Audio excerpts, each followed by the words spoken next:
Hello student. हमने पहले सी S S का पार्ट फर्स्ट किया है। आज हम सी एस एस जो है कास्केडिंग स्टाइल से उसका नेक्स्ट पार्ट जो है स्टार्ट कर रहे हैं।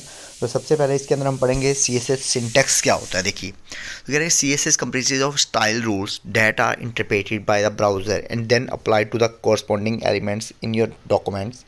Style rule consist of the following parts. C S S जो है स्टाइल रूल से मिलके बना होता है, जो क्या करता है ब्राउज़र से इंटरप्रेट करने में हेल्प कराता है, और जो फिर क्या करता है जो HTML एलिमेंट्स हैं उनके ऊपर अप्लाई किया जाता है। तो कुछ पार्ट्स हैं स्टाइल्स रूल्स के, वो पार्ट्स जो है यहाँ पे लिखे हुए हैं। देखिए, मेरे को यहाँ पे पढ़ के नहीं बताऊँगा, मैं आपको नीचे जो इसका एग्जांपल दिया वहीं से बता देता हूँ, ईजिली समझ आ जाएगा आपको। तो देखिए, यहाँ पे एक एग्जांपल दिया हुआ है जिसके अंदर HR विड्थ 50%। उसके नीचे सबसे बड़ा देखिए क्या है इसमें, प्रॉपर्टी। तो प्रॉपर्टी क्या है, प्रॉपर्टी क्या बताता है कि आपका जो एलिमेंट्स है वो अलग अलग स्टाइल्स के साथ किस तरह से दिखाई देगा। तो वहाँ पे आप क्या करते हैं, उसको क्या कहते हैं, प्रॉपर्टी। जैसे कि इसका एग्जांपल है फॉन्ट फैमिली हो गया, कलर हो गया, बैकग्राउंड हो गया, बॉर्डर हो गया, वो सारे क्या है प्रॉपर्टी होती है। उसके बाद है वैल्यू। अब इसकी वैल्यू कितनी, अब आपने यहाँ पे लिखा हुआ विड्थ, जैसे विड्थ की वैल्यू कितनी होगी, 50% मोटा हो वो, तो उसकी वैल्यू बताए वो क्या होगा, वैल्यू। प्रॉपर्टी की जो वैल्यू असाइन की जाती है उसको क्या कहते हैं, वैल्यू कहते हैं। आगे क्या है, डेक्लेरेशन। अब डेक्लेरेशन क्या करेगा, जो डिक्लेयर करेगा किसको, प्रॉपर्टी और जो वैल्यू का जो कलेक्टिवली कॉम्बिनेशन होगा उसको क्या कहेंगे, हम डेक्लेरेशन कहेंगे। उसके बाद है सिलेक्टर। सिलेक्टर क्या होता है, जो HTML एलिमेंट का नेम होता है जो स्टाइल के ऊपर अप्लाई किया जाता है उसको क्या कहा जाता है, सिलेक्टर कहा जाता है। जैसे यहाँ पे HR लिखा हुआ कि HR एलिमेंट को आपने चेंज करना है। आगे रूल। रूल क्या होगा, जो कॉम्बिनेशन होगा सिलेक्टर और डेक्लेरेशन, टोटल कॉम्बिनेशन होगा किसका, सिलेक्टर और कॉम्बिनेशन, सिलेक्ट और डेकोरेशन, जो क्या हो एनक्लोज किसके अंदर होगा, करली ब्रैकेट्स के अंदर, वो क्या कहलाएगा, रूल कहलाएगा। तो आगे we can also group the rules together which are called rule set. और हम रूल्स को भी क्या कर सकते हैं, इकट्ठा लिख सकते हैं, उसको क्या कहते हैं, रूल सेट्स कहते हैं। एग्जाम्पल जैसे कि P, HR, एक पैराग्राफ के लगा दिया, HR के लगाया, तो कलर क्या कर दिया उसका green. Here are grouping two different selector. तो यहाँ पे हमने दो अलग अलग जो है सिलेक्टर उनको ग्रुपिंग किया है टू क्रिएट टू रूल्स, दो रूल्स बनाने के लिए। आगे आ जाता है हमारा P font, P font family, monotype, Corsiva, colour green. तो यहाँ पे देखिए क्या हुआ है, here we are grouping two different decoration. तो यहाँ पे हमने अलग अलग दो डेकोरेशन को क्या कर दिया, ग्रुप कर दिया। तो इसका मतलब क्या, आप क्या कर सकते हैं, दो रूल्स को या डेकोरेशन को अलग अलग क्या कर सकते हैं, ग्रुप कर सकते हैं। आगे C S S is created and maintained by group of people with the W3C called CSS working group. The CSS working group create document called specification. आगे पढ़ते हैं हम बेसिक सिलेक्टर्स इन सी एस एस। कुछ basic selectors हैं C S S के बारे में, उनके बारे में पढ़ते हैं। कहते हैं basic structure of a cascading style sheet contain selectors and their attributes. कहते हैं जो बेसिक स्ट्रक्चर होता है किसका, कास्केडिंग स्टाइल शीट्स का, उसके कुछ उसके अंदर कुछ सिलेक्टर्स और उसके एट्रीब्यूट्स होते हैं। तो कह रहे हैं कि ये selector is the name of HTML element to which a style is applied. कह रहे सिलेक्टर क्या होता है, नेम होता है किसका, HTML एलिमेंट का, जिसके ऊपर क्या किया जाता है, स्टाइल अप्लाई किया जाता है। By using selectors different formatting rules are first created within the style sheet. कह रहा है कि सिलेक्टर्स का यूज़ करके हम कर सकते हैं डिफरेंट डिफरेंट जो फॉर्मेटिंग रूल्स हैं, हमको पहले उनको बनाएंगे स्टाइल शीट के ऊपर, उसके बाद क्या करेंगे, उन रूल्स को HTML के ऊपर इम्प्लीमेंट करेंगे। जैसे फॉर एग्जांपल, अगर हम क्या कर सकते हैं, करना चाहते हैं किसी भी H1 एलिमेंट का बिहेवियर चेंज करना चाहते हैं, तो हम क्या करेंगे, उस H1 एलिमेंट को हम एज ए सेलेक्टर यूज़ करेंगे। तो कह रहे हैं कि following selection section describe the various type of selectors use in CSS। सबसे पहला है यूनिवर्सल सेलेक्टर। तो यूनिवर्सल सेलेक्टर क्या होता है, कि universal selector works like a wild card character and use to match and apply a style to all the elements on a web page. कह रहे यूनिवर्सल सेलेक्टर क्या करेगा, वो एक वाइल्ड कार्ड करेक्टर की तरह यूज़ करता है, यूज़ किया जाता है मैच करने के लिए, अप्लाई करने के लिए स्टाइल को ऑल वेब पेज के सभी एलिमेंट्स के ऊपर। कह रहे हैं कि वी यूज़ एस्टेरिस्क सिंबल, हम एस्टेरिस्क सिंबल का यूज़ कर सकते हैं यूनिवर्सल सेलेक्टर को जो है डिफाइन करने के लिए। The style rules that are defined inside the selector will be applied on each element document. अगर हम क्या करेंगे, इस एस्टेरिस्क का यूज़ करके उसके अंदर जो भी राइट करेंगे वो सारा का सारा उसके ऊपर यूनिवर्सल सेलेक्टर के ऊपर अप्लाई हो जाएगा। उसके बाद है इसका एग्जांपल, जैसे स्टार जो एस्टेरिस्क यूज़ किया, फॉन्ट फैमिली एरियल।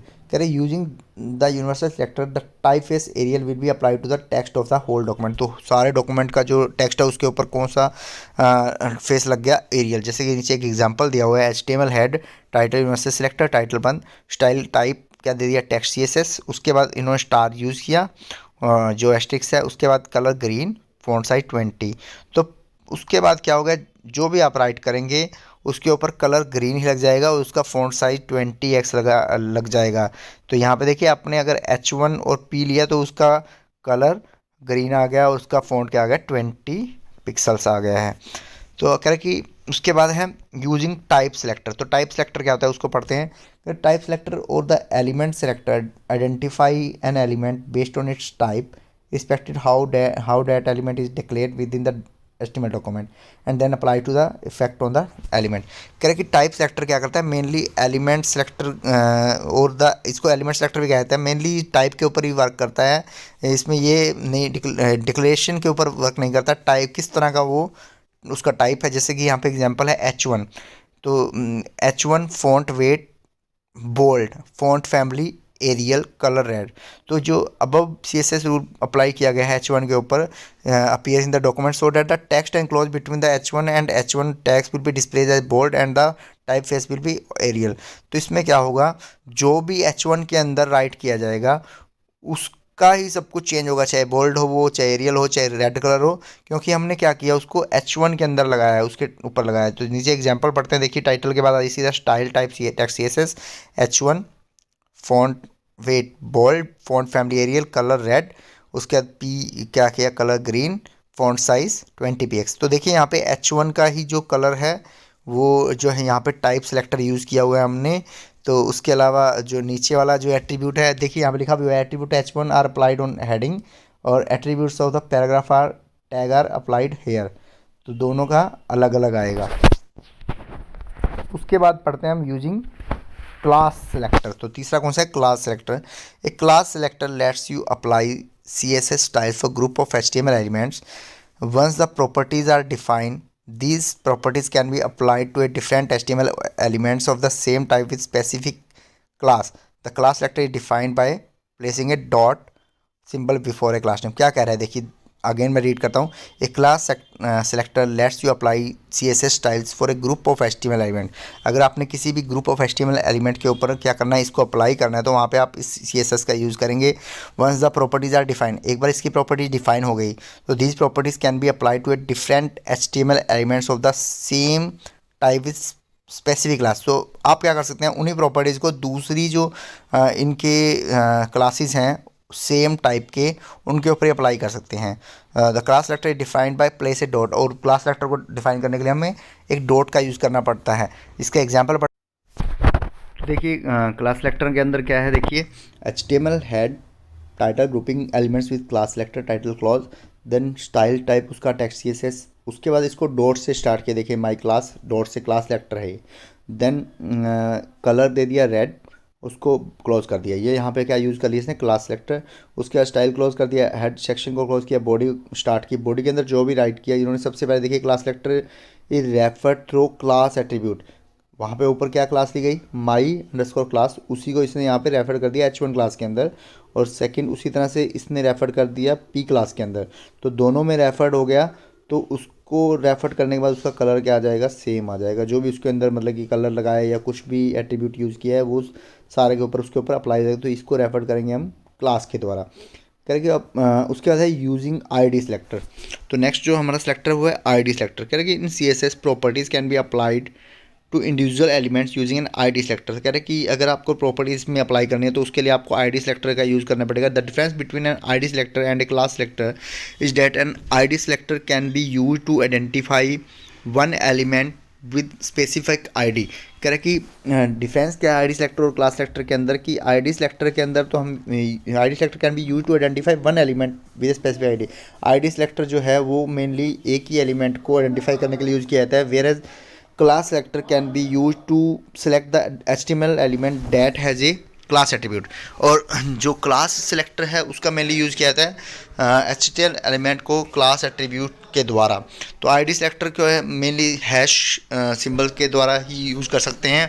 तो इसका एग्जांपल पढ़ते हैं, आपको इजीली समझ आ जाएगा। देखिए HTML head title ID selector title close style type equal to text CSS, hash का यूज़ किया, माई ID, ये ID सेलेक्टर बना दिया, कलर रेड।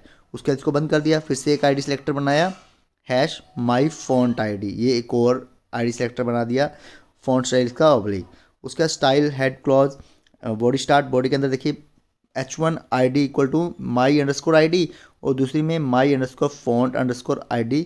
तो यहाँ पे देखिए दो अलग अलग आईडीज़ का यूज़ किया गया है और दोनों का ही रिजल्ट जो है अलग अलग आ रहा है। तो देखिए क्लास और जो आईडी सेलेक्टर में यही डिफरेंस है कि आईडी सेलेक्टर में तो आपको अगर एक एलिमेंट को आइडेंटिफाई करना है तो उसके लिए आपको अलग से आईडी क्रिएट करनी पड़ेगी। अगर दो एलिमेंट है तो दोनों के लिए अलग अलग है, जबकि क्लास के लिए आप क्या कर सकते हैं, एक ही आईडी का यूज़ कर सकते हैं। आगे मेथड्स ऑफ अप्लाइंग CSS। तो CSS को अप्लाइंग करने के लिए कुछ मेथड्स हैं। There are 3 ways of adding style sheet with HTML document. क्या 3 तरीके हैं जिनके द्वारा आप स्टाइल शीट को ऐड कर सकते हैं HTML डॉक्यूमेंट के अंदर।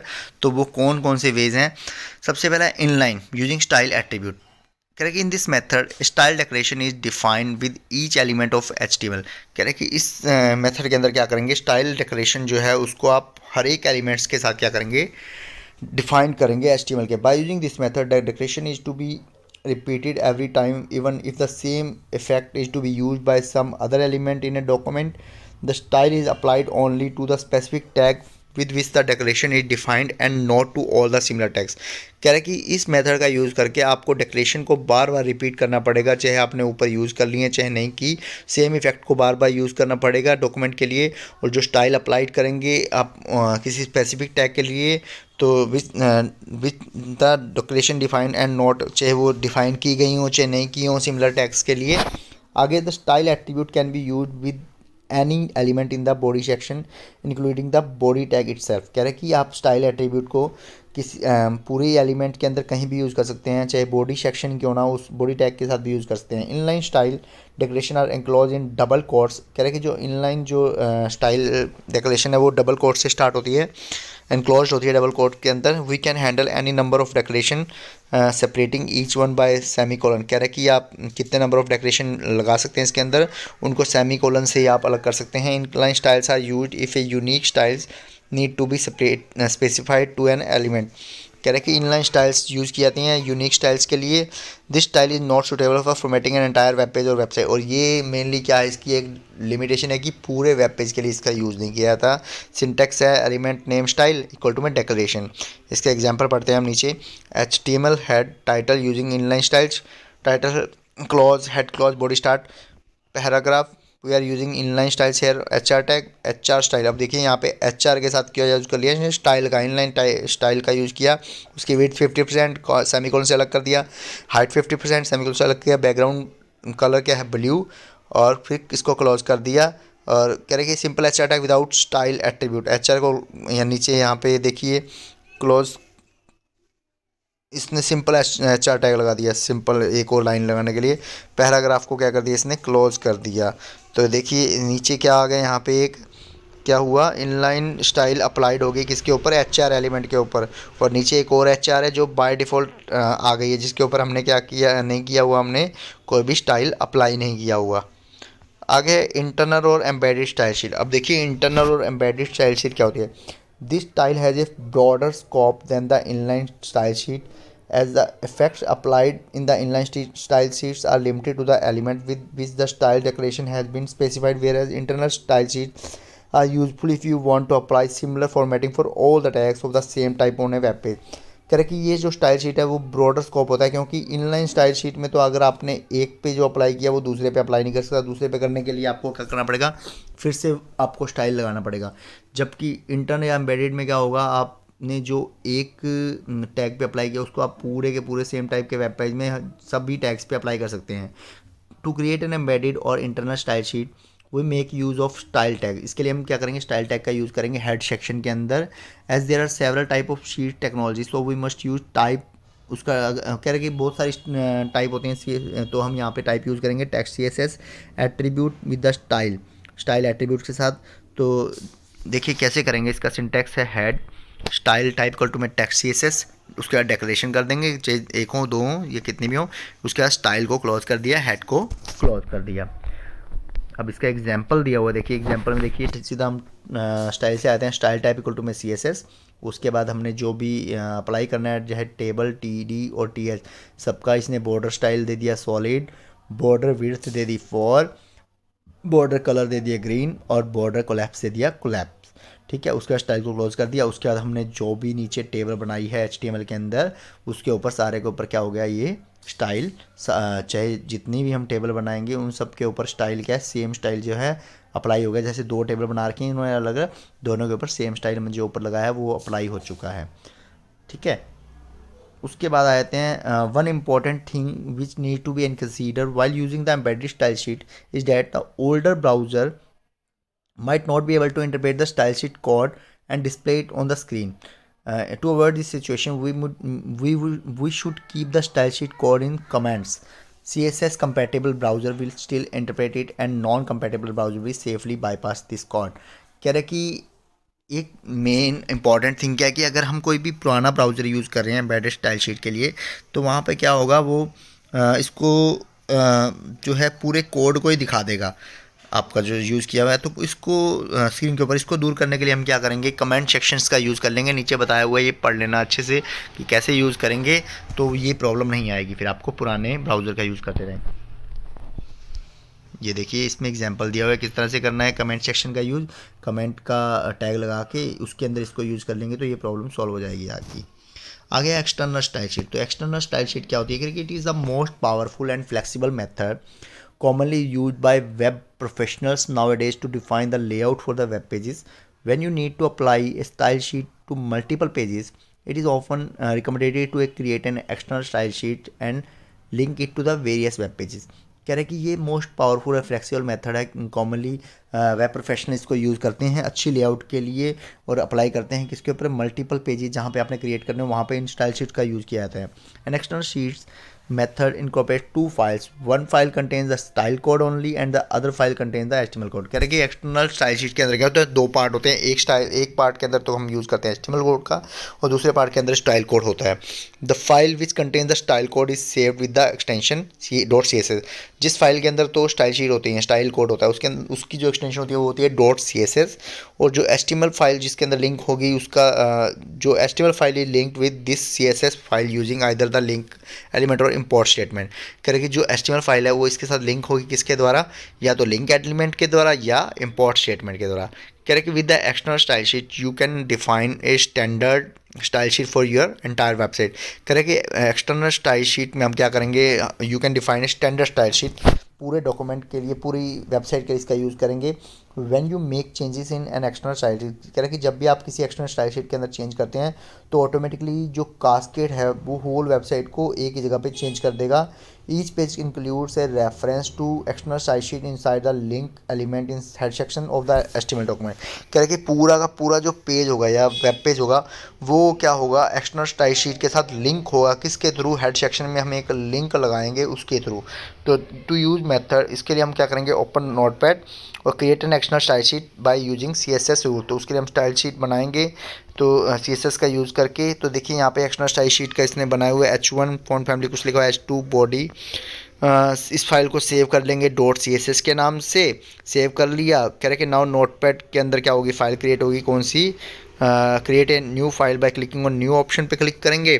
Type the required HTML code into it, उसके अंदर HTML कोड लिखेंगे और link to external sheet file in head section के अंदर हम लिंक लगा देंगे। उसके 3 एट्रीब्यूट होंगे लिंक के, कौन कौन से, एक तो होगा हरेफ और दूसरा होगा रेल।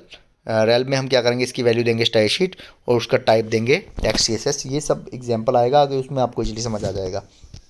अब इसका एग्जाम्पल आ गया, देखिए तो कैसे करेंगे इसको एक्सटर्नल स्टाइल शीट को ऐड कैसे करेंगे। हमने पहले HTML का कोड बनाया, HTML हेड, टाइटल क्लॉज। अब हेड सेक्शन के अंदर हमने क्या लगा दिया, लिंक लगा दिया CSS का, तो उसको लिखेंगे लिंक। रेल क्या होगा उसका, अभी मैंने बताया था स्टाइल शीट। उसका हरेफ क्या होगा, हरेफ जो है क्या है, रेफरेंस है, CSS का रेफरेंस। CSS को जिस नाम से सेव करेंगे उस नाम को यहाँ डालना है, जैसे ext.css। और टाइप तो आपको बताया था कि टेक्स्ट और CSS होता है। हेड को बंद कर दिया, बॉडी को बंद कर दिया। उसके बाद आपने जो भी यहाँ पे राइट किया उसको अपने सेव करना है, सेव .html के साथ। .html से सेव करोगे, उसके बाद क्या रहे कि आपने इसको ब्राउज़र में ओपन करेंगे तो अपने CSS में जो भी आप CSS अप्लाई किए, यहाँ पे हमने देखिए कोई भी CSS अप्लाई नहीं की, CSS जो है CSS वाले में ही अप्लाई होगा। तो यहाँ पे अपने आप वो उसको लिंक कर लेगा। आ गया इम्पोर्टिंग स्टाइल शीट को इम्पोर्ट कैसे करेगा वो, कह रहा है कि in this method also we keep the style code and HTML code in separate file. इसके अंदर भी हम HTML कोड और स्टाइल कोड को अलग अलग रखेंगे। इंस्टेड ऑफ लिंकिंग करने की जरूरत नहीं है इसमें फाइल को स्टाइल शीट को, तो हम इंपोर्ट करेंगे इंपोर्ट स्टेटमेंट के द्वारा। तो इंपोर्ट स्टेटमेंट क्या होती है, उसका सिंटेक्स है @import, उसके बाद URL जो पाथ होगा उसका। तो इसको एग्जाम्पल से चेक करते हैं। देखिए HTML head style import URL style imp.css, ये एक्सटर्नल स्टाइल शीट है। उसको सीधा इन्होंने लिंक वाला यूज़ नहीं किया, इंपोर्ट यूज़ कर ली स्टेटमेंट, और वो इंपोर्ट होने के बाद क्या हो जाएगी, यहाँ पे ऑटोमेटिकली CSS अप्लाई हो जाएगा उसके ऊपर। ठीक है, तो इजी है, कोई मुश्किल नहीं, आप करके देखेंगे आपको इजीली समझ आ जाएगा। उसके बाद आ जाता है हमारा using multiple types of style sheet together. अगर आपने मल्टीपल टाइप्स जो हैं स्टाइल शीट है इकट्ठी करनी है तो वो कैसे करेंगे। तो देखिए उसके लिए क्या है कि CSS provide a facility of linking different types of style sheet together on a web page. क्या है कि CSS क्या करता है, अलग अलग टाइप की जो स्टाइल शीट है उनको एक वेब पेज के ऊपर इकट्ठी भी कर सकता है।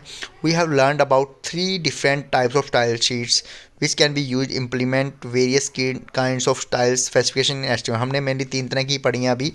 All the style sheet inline, internet और external can be use on a single HTML page simultaneously. कह रहा है कि इन तीनों को हम एक ही सिंगल पेज पे भी यूज़ कर सकते हैं। No matter what sequence the, अब इसमें कोई मैटर नहीं है कि कौन सी पहले करनी है और कौन सी बाद में करनी है। The browser itself consider which style sheet should be use first. ये सब क्या करेगा, ब्राउज़र ही करेगा कि ऑर्डर प्रोवाइड करेगा किसको पहले करना है किसको बाद में करना है। बाय डिफ़ॉल्ट जो है इनलाइन स्टाइल शीट जो है हम इसको यूज़ कर सकते हैं। जो inline style sheet takes the precedence over the internal style sheet. Inline style sheet जो वो क्या करता है, इंटरनल स्टाइल शीट के ऊपर प्रेसिडेंस लेता है, which in turn takes precedence over the external style sheet. और फिर क्या करेगा वो, which takes precedence over external style sheet के ऊपर। अब नीचे बताया हुआ precedence order of style sheets can be given as follows, lower to higher. और सबसे पहले नीचे क्या, लोअर प्रेसिडेंस किसकी, एक्सटर्नल की, उससे हाइयर इंटरनल की, और सबसे हाइयर किसकी हो गई, इनलाइन की हो गई। तो नीचे एग्जांपल देखिए, HTML title CSS table title close head, इन्होंने क्या कर दिया, लिंक लगा दिया, एक्सटर्नल स्टाइल शीट का यूज़ कर लिया, एक और लिंक लगाया एक्सटर्नल स्टाइल शीट का यूज़ कर लिया। तो उसके बाद देखिए हेड बॉडी H1 माई टेबल, ये लिखा हुआ है इन्होंने टेबल TRTD। अब यहाँ पे देखिए ऑब्जर्व क्या किया, observing the above program the value of the title attribute in both the line is the same. जो टाइटल एट्रीब्यूट के अंदर जो वैल्यू है बोथ द लाइन में वो सेम है। This is the first condition for the combining multiple style sheet in a single style sheet. ये क्या है, पहली कंडीशन आ जाती है किसके अंदर, अगर आप मल्टीपल स्टाइल शीट को यूज़ करते हैं सिंगल स्टाइल शीट के अंदर। तो देखिए हुआ क्या है यहाँ पे, अपने हेड बॉडी में क्या किया, H1 माई टेबल H1, ठीक है, माई टेबल आ गया। उसके बाद टेबल स्टार्ट की TRTD के अंदर डाला वेब पेज, फिर वेबसाइट, TR क्लोज कर दी, टेबल क्लोज कर दी। ऊपर लगाया क्या था, CSS बेसिक, दोनों के अंदर सेम लिखा हुआ था। अगर मल्टीपल यूज़ कर ली तो उसमें कुछ भी मतलब कि सेम ही रहेगा। तो कंडीशन ही इसकी है कि combining multiple style single style sheet के अंदर आपको यूज़ करनी पड़ेगी। तो स्टूडेंट्स आज के लिए इतना ही है, उस बाकी का हम इसका नेक्स्ट पार्ट के अंदर करेंगे। तो आप अच्छे से पहला पार्ट मैंने इसका पिछले पार्ट में बताया, तो उसको भी अच्छे से पढ़ लेना, अच्छे से करके देखना अपने पीसीज के ऊपर। ये सेकंड पार्ट था, इसको भी अच्छे से करना अपने। इसके बाद हम थर्ड पार्ट में और एक्सप्लेन करेंगे इसको। तो थोड़ा सा कॉम्प्लिकेटेड तो है, बट अगर आपको ये आ गया तो आपको HTML के अंदर प्रॉब्लम ही नहीं आने वाली कुछ भी। तो इसको अच्छे से थोड़ा रीड करके इसको अच्छे से आप कंप्यूटर पे करके देखिएगा। कुछ भी प्रॉब्लम आती है आप मेरे को कमेंट करके पूछ सकते हैं, और क्वेरी के लिए भी कमेंट कर सकते हैं। Thank you students.